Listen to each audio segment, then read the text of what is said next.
La prensa con alcance nacional, y es que competen las materias que se subrayan al gobierno.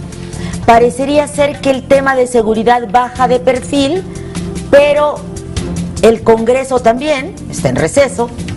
Empezamos a calentar un poco de motores con las elecciones, con la inscripción, postulación, con el jaloneo de las listas, empieza a perfilar un poquito el pleito de los partidos, pero el gobierno tiene protagonismo, y tiene un protagonismo en los asuntos pendientes, en los problemas que se arrastran en diversos rubros, y eso me parece que es digno de subrayarse hoy. Bien, el periódico de la Vida Nacional dice: acusan fraude en las tarjetas sin hambre, ven riesgo de reventa al Consejo Nacional de las Coneval, ya en su carácter de órgano autónomo, de órgano de contrapeso regulador de cómo se ejercen las políticas públicas, señalándole pues a la Secretaría de Desarrollo Social de Rosario Robles que estaría en riesgo este punto que ellos han detectado. En contraparte, en respuesta, la dependencia federal anuncia que convocará a mesas de trabajo para evitar un mal uso del apoyo. Reforma, hablando también de recursos federales, hace un balance de años de cómo se han canalizado los recursos públicos y dice que es el sur del país un barril sin fondo.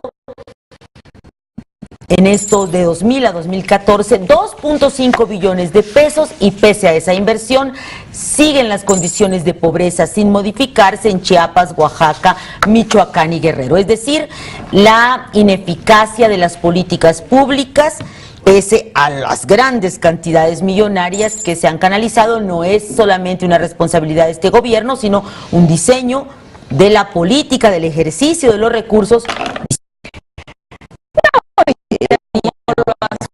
¿No? Tú puedes recibir todo el dinero, y lo que veíamos aquí, si la seguridad sirve pero para armar a los grupos de criminales, y te llega todo el dinero, pero de repente los vemos con unas camionetas impresionantes, o los vemos utilizando campañas o violines de 5 millones pues no va a haber dinero que alcance. Exactamente, y por eso es una agenda la que tenemos hoy que tiene mucho que ver en cómo ejerces el poder. Exacto.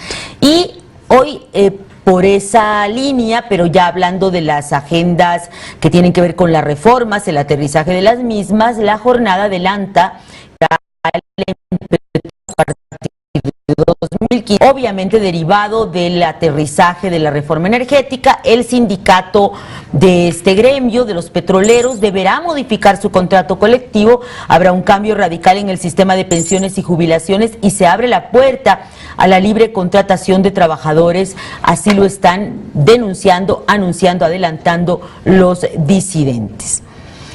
¿Qué otro punto, que sería quizás el más importante, tiene que ver con el ejercicio del poder? Hoy Milenio retoma los señalamientos de la Iglesia y por la está urgiendo, que considera una severa crisis del sistema político mexicano, del ejercicio del gobierno, porque se ha puesto en riesgo el propio sistema.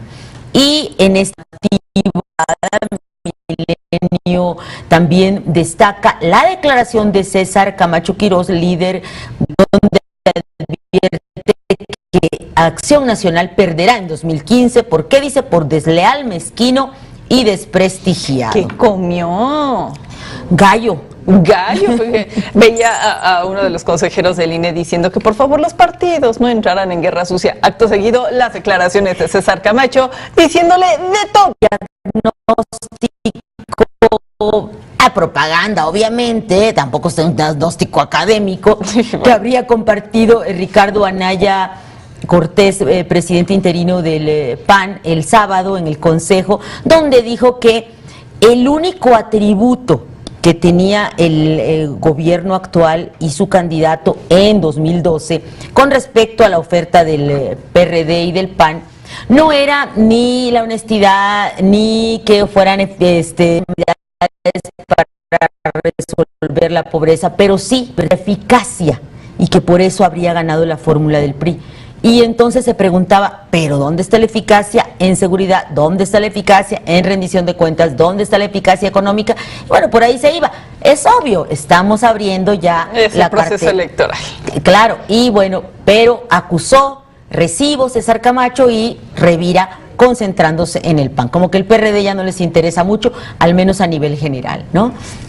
Y 24 horas, fíjate qué buena está esta nota. Esta nota yo había escuchado como cuchicheo, pero hoy hay un reporte de todo lo que tiene que ver con la Comisión de Estudios de la Iniciativa Privada, y 24 horas despliega el resultado de este reporte, que dice que piden cuotas para asignar obra pública. Parte de la inversión pública está detenida porque los empresarios se niegan a pagar cuotas de 20, 30 o 40% que les exigen en estados y municipios principalmente, pero también se habla de denuncias a nivel federal, para que se les asignen los proyectos. Es la revelación del Centro de Estudios de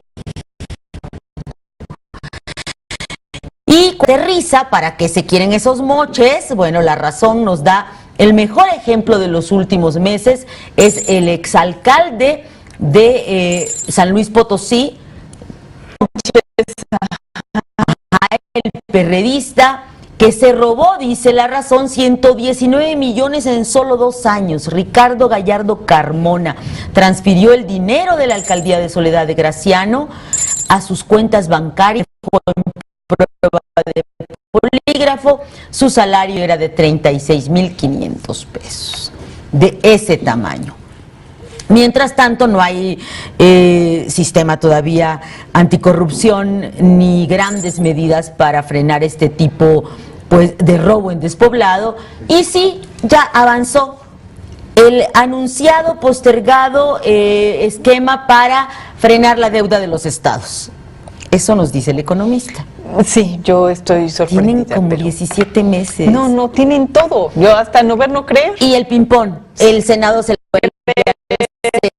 a la Cámara como donde le gusta. Y así, mientras tanto, los estados se siguen endeudando, pero parece ser que ahora hay un nuevo dictamen y El Economista dice que el Congreso vigilará, de acuerdo con ese dictamen, la deuda de los estados. El financiamiento se limitará a inversión productiva. El endeudamiento para gasto corriente será restringido y la deuda subnacional suma ya 490,000 millones de pesos. En otros casos donde la ley no alcanza para frenar, ni para castigar, ni para perseguir, El Universal dice que el dueño de FICREA creó un emporio de 100 firmas en 2000 al comenzar a recibir fondos de ahorradores, y figuran su esposa e hijo entre los personajes clave de sus operaciones. Todavía no sabemos si habrá castigo, si se establecerá un precedente para que este tipo de fraudes se frenen. Ya tenemos una ley financiera, ¿no? No sirvió de nada. Ok. Más te la dejo. Ahí está de adorno. Y El Financiero, en otros temas que tienen que ver más con la derivación de cómo se aplica la reforma en telecomunicaciones, dice que AT&T apunta a competir contra Telcel. Hay una rivalidad con Slim, declara Randall Stephenson, y podría comprar activos de América Móvil, se adelanta en El Economista. Por otra parte, Crónica destaca las declaraciones de José Ángel Gurría de la OCDE con el optimismo de que México crecerá este año 4%. ¿Por qué? Otra vez acá todo tiene que ver con el manejo del gobierno en diferentes rubros. Su economía, dice el ex secretario de Estado, su economía muestra clara recuperación y no depende ya de factores externos. Estados Unidos liderea la mejoría mundial, lo cual le da un jalón a nuestro país y resulta más competitivo que China. Ay, yo quiero de eso mismo. Optimisol. Sí. Optimismo. Sí, yo quiero una dosis de una eso. dosis, por favor, porque es lunes, ahora sí ya es lunes, ya me llegó. Y la cuesta de enero no termina. No. El Sol de México igualmente retoma estas declaraciones de que México está en clara recuperación, que crecerá un 4%. ¿Por qué? Porque el país cada vez es más competitivo y atrae mayor inversión extranjera y su economía no depende ya de lo que pasa en el mundo. Las declaraciones de José Ángel Gurría. O sea que si está subiendo el dólar y que nos habían dicho desde Grecia, la amenaza, desde el petróleo, No. De todas maneras, no. Digo, no me ayudes, compadre, porque si no crece a 4%, entonces tenías todas las posibilidades según la OCDE y no las utilizaste. No las utilizaste porque ya eres casi independiente. No te vayas a excusar o a escudar en factores externos. Está interesante la declaración. Solo un medio rescata, destaca o subraya lo que habría sido el tema de inseguridad. Es Ovaciones, dice que hallan en Tlatlaya arsenal enterrado. En Tambos es un decomiso de elementos federales y estatales. Lo destaca el gobernador mexiquense Rubiel Ávila.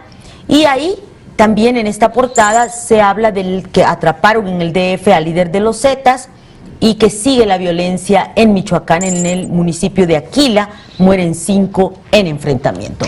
Eso en el país y el mundo se unió. Así es. Todo lo que tiene que ver con la movilización ayer en París, pues es nota mundial, es nota global, y Francia une al mundo contra el terrorismo. La prensa en México le da el titular: movilización, alzan la voz, dice, encabezados por líderes mundiales, salen a las calles de Francia casi 4 millones para condenar terrorismo. En casi todo el planeta se replicaron las protestas y se destaca la declaración del yihadista abatido que dijo se lo merecían en relación a lo que le ocurrió a los caricaturistas, a los periodistas del medio pues violentado la semana pasada. El país dice: unidos por la libertad, París, la civilización frente a la barbarie. Casi 4 millones de personas marchan en París y el resto de Francia en apoyo a Charlie Hebdo. La presencia en de jefes de Estado hace del acto un gran frente contra el terrorismo. ¿Quiénes eran esos jefes de Estado? Es la fotografía que se destaca en la mayoría de los medios. Es el caso de Excelsior Vianney, que al recrear lo que habría sucedido ayer en París, dice: líderes encabezan marcha. Es el primer ministro israelí, son los mandatarios de Mali y Francia, la canciller alemana, por supuesto, François Hollande de Francia, y Angela Merkel, el presidente del Consejo Europeo Donald Tusk, el líder de la autoridad palestina Mahmoud Abbas, marcharon en París al frente de una de las manifestaciones contra el terrorismo que ayer congregaron a más de 3.7 millones de personas.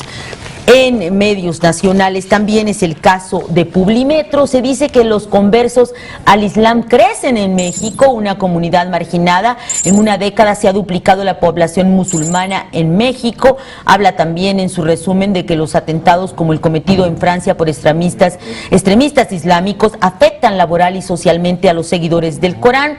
Y habla de las manifestaciones en el mundo. Los líderes europeos se unieron en París en una marcha contra el terror. Revisarán los controles en fronteras. Y es lunes de encuesta. Es lunes de encuesta que hoy Ulises Beltrán la difunde de acuerdo con los resultados de una valoración que se hizo aquí en México de cómo vimos la visita del presidente Peña a Estados Unidos. Y la conclusión es que esperábamos más de esa gira. Los encuestados no perciben ningún beneficio. El gobierno de Barack Obama carece de credibilidad al hablar de cooperación para resolver temas de la relación bilateral. Y tenemos ahí un gráfico, dice que la opinión pública nacional, sus opiniones sobre a qué tema le han querido dar mayor prioridad a los presidentes Peña Nieto y Obama en su encuentro. Un 32% cree que a la relación económica. Otro 29% piensa que a la seguridad y el combate contra el narcotráfico, y el 21% asume que a la cuestión migratoria. Sin embargo, los mexicanos, se dice en esta presentación de los resultados de la encuesta, se inclinan más porque de esos 3 temas el énfasis se ponga en el asunto de seguridad. El 41% cree que debería concentrarse en ese tema. Para la mayoría esta gira resultó de baja utilidad para nuestro país, poco útil para el 55%. Solo un tercio, Vianney, le ve beneficios directos en algún grado a esta visita presidencial a Estados Unidos, esencialmente en términos de más comercio e inversiones, así como en apoyo a los migrantes mexicanos en la Unión Americana. Y tras la visita del presidente Peña Nieto a Estados Unidos, la relación bilateral es calificada como regular por el 48%, una opinión que aumentó 27% respecto a noviembre pasado. Pues ahí está, sí.